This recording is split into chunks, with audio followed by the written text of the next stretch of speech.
বাপের বেটা হলে এসো, বাংলাদেশ থেকে আমার মাদ্রাসায় আমার সাথে বসবে।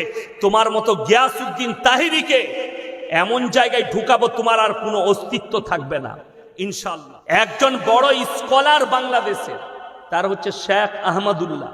আমি মাঝে মাঝে গাড়িতে তার বক্তব্য শুনি, খুব ভালো বক্তা শেখ আহমদুল্লাহ, খুব সুন্দর কথা বলে ধীর স্থির ভাবে। তো তিনি একটা প্রোগ্রামে বলেছেন আল্লাহর হাবিব সাল্লাল্লাহু আলাইহি সাল্লামকে আল্লাহ তাআলা 40 বছর বয়সে নবুয়ত দান করেছে। কত বললাম? 40 বছর। যারা মনে করেন আমি ফিতনাবাজ, আমি ফিতনাবাজ নই, আমি ফিতনা করি না।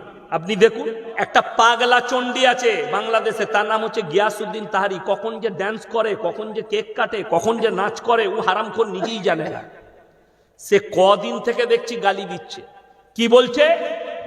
আল্লাহর নবী জন্ম থেকে নবী। আপনারা জানেন এই যে ইয়াসিন বসে আছে, আপনারা বসে আছেন, আমাদিকে আগে সৃষ্টি করা হয়েছে না রুহটাকে? কথা বলে না? রুহটাকে। তাহলে কয়েকশো হাজার বছর আগে আল্লাহ রুহকে আগে সৃষ্টি করেছেন। জোরে বলুন না সুবহানাল্লাহ। তো রুহকে যখন সৃষ্টি করেছেন, রাসূলের রুহকে আল্লাহ সৃষ্টি করেছেন, সমস্ত নবীর রুহকে সৃষ্টি করেছেন। আর নবীজি জন্মানোর পরে আল্লাহ জানেন এটা আমার পয়গম্বর হবে, ঠিক কি না? কথা বলেন। আল্লাহ জানেন পয়গম্বর হবে, এবং তিনার বংশধররা, পরিবারের লোকরা বুঝতে পেরেছিলেন ইনি কোনো সাধারণ ছেলে নয়, ইনি একজন মহামানব হবে। এটা তারা অনুভব করেছিল। আল্লাহ নবুয়ত দিলেন। যদি জন্মানোর পর থেকেই তিনি যদি নবী থাকতেন, তাহলে কোরআনটা নবুয়ত পড়ার পাওয়ার পরে কেন অবতীর্ণ হলো? এই পাগলাকে বুঝাবে কি? আসল কথা তা নয়। কি বুঝলেন? গাঁজা একটু বেশি খেলে যা হয়, আমি বললি খারাপ বলবি, কিন্তু আপনি শরীয়তটাকে শরীয়ত ভাবেননি। আপনি নিজের মতো করে নিতে চাইছেন। মন চায় জিন্দগি, মন চায় জিন্দগির নাম ইসলাম নয়, রব চাই জিন্দগির নাম ইসলাম। ইসলাম হচ্ছে পরিপূর্ণ একটা জীবন ব্যবস্থার নাম। আপনার নামাজ, রোজা, উঠা বসা, খাওয়া দাওয়া, আখলাক, ব্যবহার, চরিত্র, মিলামিশা, সবটার নাম ইসলাম। আর এই ভণ্ডরা সব শেষ করে দিয়েছে। জলঙ্গি থেকে আমাকে ফোন করে বলছে তোমাকে মুনাজারা করতে হবে। কার সঙ্গে? কবে বসবে? বলছে বাংলাদেশ থেকে গিয়াসউদ্দিন তাহারি আর আলাউদ্দিন জিহাদিকে আনবে। আমি বললাম ওই মাল কটাতে হবে না, তোদের যে শুয়ে আছে বেরেলিতে, আহমদ রাজা বেরেলভিকে তুলে লিয়াই কবর থেকে, তবে শওকতের বেটাকে জব্দ করতে পারবি। তাও পারবি নাকি সন্দেহ আছে, তা না হলে পারবি না। কবর পুজোটা ছাড়ো, কবরে সিজদা ছাড়ো। যারা আল্লাহ ছাড়া অপরের কাছে ভালো মন্দ চান, আমাকে গালি দেওয়ার আগে সকালবেলায় গিয়ে কোরআনের আয়াতটা পড়বেন। আর ওই ভণ্ড তাহিরিকে, তাকে বলো কোরআন হাদিসের স্টাডি করো। স্টেজেতে কোরআন হাদিস বলার ক্ষমতা নাই, শুধুমাত্র গান করে, শুধুমাত্র মাথা ঝুঁকিয়ে জিকির করে আর ড্যান্স করে জিকির করে। এই হারামখোররা কোরআন হাদিসের জ্ঞান নেই। আর শেখ আহমদুল্লাহর মতো একটা বিজ্ঞ আলেমকে এরা গালিগোলজ দেয়।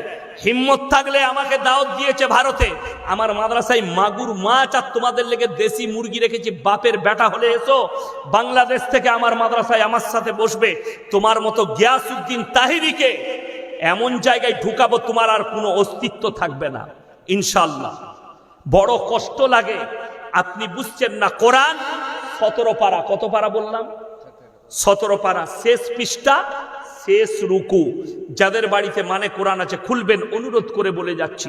ইয়া আইয়ুহান নাসু যুরিবা মাতালুন ফাসতামিউ লাহু ইন্নাল্লাযীনা তাদউনা মিন দুনিল্লাহি লা ইয়াখলুকু দুবাবান ওয়ালা বিসতামাউ লাহু। হে পৃথিবীর মানুষ, তোমরা যাদের কাছে ভালো মন্দ চাও তাদেরকে জিজ্ঞেস করো, তারা একটা মাছি পর্যন্ত সৃষ্টি করতে পারে না। মাছি সৃষ্টি তো দূরের কথা, মাছি যদি তাদের কাছ থেকে কোনো জিনিস ছিনিয়ে নিয়ে যায়, সেটা উদ্ধার করার মতো ক্ষমতা নেই। তারা হচ্ছে শক্তিহীন, আর আমি আল্লাহ হচ্ছি শক্তিশালী। জোরে বলুন সুবহানাল্লাহ। আপনি মনে মনে ভাবছেন কবরে পাওয়া যায়, এখানে পাওয়া যায়। আল্লাহর কসম করে বলছি, হযরতে উমরে ফারুক রাদিয়াল্লাহু তাআলা আনহু থেকে বড় ওলি পৃথিবীতে আর কেউ হতে পারবে? কথা বলেন। তিনার মাজার নাই। হযরত আবু বকর সিদ্দিক রাদিয়াল্লাহু তাআলা আনহু, তিনার থেকে বড় ওলি পৃথিবীতে আর কেউ হতে পারবে না, তিনার কোনো মাজার নেই। চলুন, জলিলুল কদর সাহাবী যারা হজ করতে গেছেন, যারা যাবেন, গিয়ে একটা জিনিস দেখে আসবেন। ওইখানে ওহুদের প্রান্তরে, ওহুদের যে পাহাড় আছে, সেইখানে 70টা সাহাবীর কবর লোহার ব্যারিকেড দিয়ে ঘেরা আছে। যারা উমরা করতে যাবেন, হজ করতে যাবেন, দেখে আসবেন, এটা কিতাবের মধ্যে পড়েছি।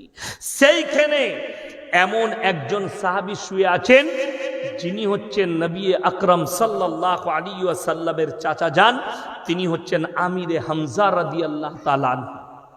যুদ্ধের ময়দানে জিনার বুকটা চিড়ে কলিজা থরটা বার করে চিবিয়ে খেয়েছিল হিন্দা, আল্লাহ তিনাকেও ঈমান দান করেছিলেন।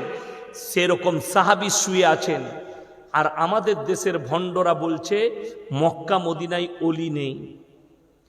আমাদের দেশের ভণ্ডরা বলছে পিন না ধরলে জান্নাতে যাওয়া যাবে না। তাহলে আমি তোমাকে জিজ্ঞেস করব, আবু বকরের পীর কে ছিল বলো? উমরের পীর কে ছিল বলো? ইমাম আবু হানিফা রাহিমাহুল্লাহর পীর কে ছিল বলো? ইমাম শাফির পীর কে ছিল বলো? ইমাম মালিকের পীর কে ছিল বলো? ইমাম হাম্বলের পীর কে ছিল বলো? তুমি বলতেই পারবে না।